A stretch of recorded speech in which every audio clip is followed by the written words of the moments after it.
ಎಲ್ಲರಿಗೂ ನಮಸ್ಕಾರ. Welcome back to ಮನಸ್ಸು aqua and agri farming. So ಇವತ್ತಿನ ಈ ವಿಡಿಯೋದಲ್ಲಿ ನಾವು ಫಸ್ಟೆಲ್ಲ ಏನು ಮಾತಾಡ್ತಾ ಇದ್ವಿ ಅಂತಂದರೆ ಮರಲ್ ಮೀನು ಕೃಷಿ ಬಗ್ಗೆನೇ ಜಾಸ್ತಿ ಈ ಒಂದು ಚಾನಲಲ್ಲಿ ತಿಳಿಸ್ಕೊಡ್ತಾ ಇದ್ದೆ. ಸೊ ಇವತ್ತು ಮರಲ್ ಅಲ್ಲೇ ಬೇರೆ ಯಾವ ಒಂದು ಜಾತಿಯ ಮೀನು ಕೃಷಿ ಮಾಡ್ಬೋದು ಅನ್ನೋದನ್ನ ಇಲ್ಲೊಬ್ಬರು ಪ್ರಗತಿಪರ ರೈತರಾದಂಥವರು ಮಾಡಿದ್ದಾರೆ. ಸೊ ಅದ್ರ ಬಗ್ಗೆ ನಾನು ನಿಮಗೆ ಇನ್ಫಾರ್ಮೇಷನ್ನ ಶೇರ್ ಮಾಡೋಕ್ಕೆ ಇಷ್ಟಪಡ್ತಾ ಇದ್ದೀನಿ.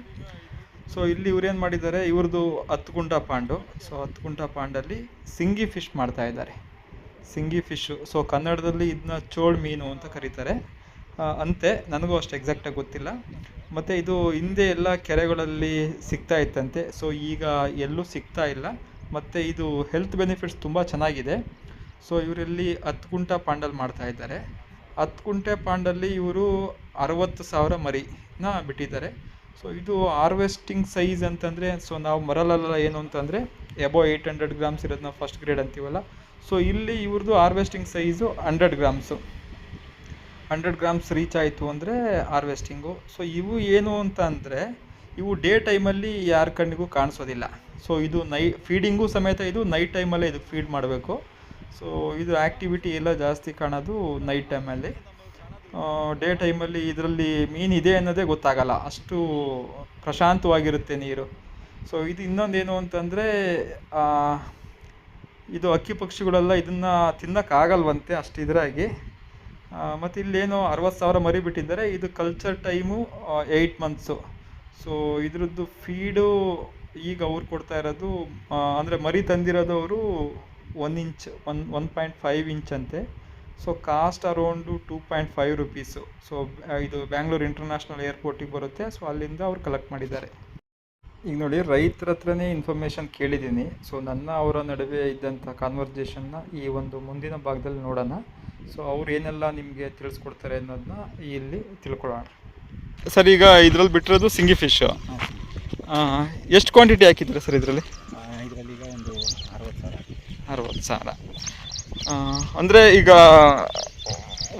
ಅಂದರೆ ನಾವೀಗ ಮೆಜರ್ಮೆಂಟ್ ಪ್ರಕಾರ ತಂದರೆ 1 ಸ್ಕ್ವೇರ್ ಫೀಟ್ಗೆ ಎಷ್ಟು ಹಾಕ್ಬೋದು? ಈಗ ನಾವು ಮರಲ್ ಫಿಶಲ್ಲಿ ಏನು ಮಾಡ್ತೀವಿ ಸರ್, ಈಗ ಇದು ಒಂದು 10 ಗುಂಟೆ ಜಾಗ. 10 ಗುಂಟೆ ಜಾಗದಲ್ಲಿ ಒಂದು 60 ಹಾಕಿದ್ದೀವಿ. ಅಂದರೆ ಒಂದು 6,000 ಒಂದು ಕುಂಟೆ ಲೆಕ್ಕಕ್ಕೆ 6,000.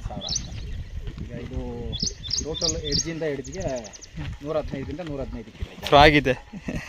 ಇದೇನು ತಿನ್ನಲ್ವಾ? ಇಲ್ಲ. ಕಪ್ಪೆ ಏನಾದರೂ ಸಣ್ಣ ಮರಿಯಲ್ಲಿ? ಇಲ್ಲ, ಅದು ಸಿಗೋದೇ ಇಲ್ಲ ಸರ್. ಅಲ್ಲ, ಒಟ್ಟು ನಮ್ಮ ಕಣ್ಣಿಗೆ ಈಗೇನು ಕಾಣಿಸ್ತಾನೂ ಇಲ್ಲ.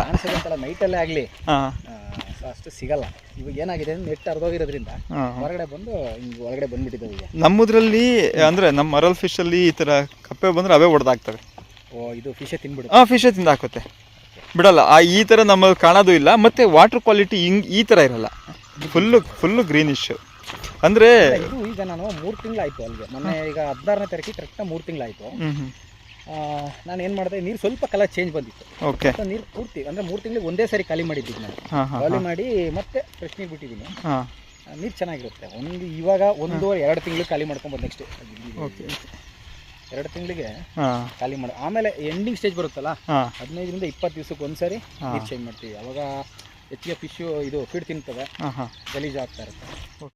ಮತ್ತು ಅವ್ರು ಇಲ್ಲಿ ತಿಳಿಸ್ಕೊಟ್ಟಿದ್ದೇನು ಅಂತಂದರೆ, ಇದು ಮಾರ್ಕೆಟಿಂಗು ಇರೋದು ವೆಸ್ಟ್ ಬೆಂಗಾಲು. ಸೊ ಕೋಲ್ಕತ್ತಾಗೆ ಕಳಿಸ್ತಾರಂತೆ. ಸೊ ಅದೊಂದು ಚಾಲೆಂಜಿಂಗ್ ಇದೆ. ಸೊ ಇಲ್ಲಿ ನಮ್ಮ ಬೆಂಗಳೂರಲ್ಲಿ ಇದನ್ನು ಬೆಂಗಳೂರು ಅಥವಾ ಹೈದರಾಬಾದು, ತಮಿಳ್ನಾಡು ಇಲ್ಲಿ ಬೈಯರ್ಸು ಇಲ್ಲ. ಸೊ ಹಂಗಾಗಿ ಇದು ಮತ್ತು ಇನ್ನೊಂದೇನು ಅಂತಂದರೆ ಲೈವ್ ಮಾರ್ಕೆಟಿಂಗ್. ಇದು ಸಮೇತ same murrel type live marketing. ಮತ್ತು ಇದರಲ್ಲಿ ಇನ್ನೊಂದು ಏನು ಚಾಲೆಂಜಿಂಗ್ ಇದೆ ಅಂತಂದರೆ, ಇದರಲ್ಲಿ ಮುಳ್ಳಿರ್ತಾವಂತೆ. ಸೊ ಬರಿಗೈಯಲ್ಲಿ ಮರಲ್ ಫಿಶ್ನ ಹಿಡ್ದಂಗೆ ಬರಿಗೈಯಲ್ಲಿ ಹಿಡಿಯೋಕ್ಕಾಗಲ್ಲ. ಸೊ ಗ್ಲೌಸ್ ಎಲ್ಲ ಹಾಕ್ಕೊಂಡು ಟ್ರೇ ತೊಗೊಂಡು ಆ ಥರ ಹಿಡಿಬೇಕಂತೆ.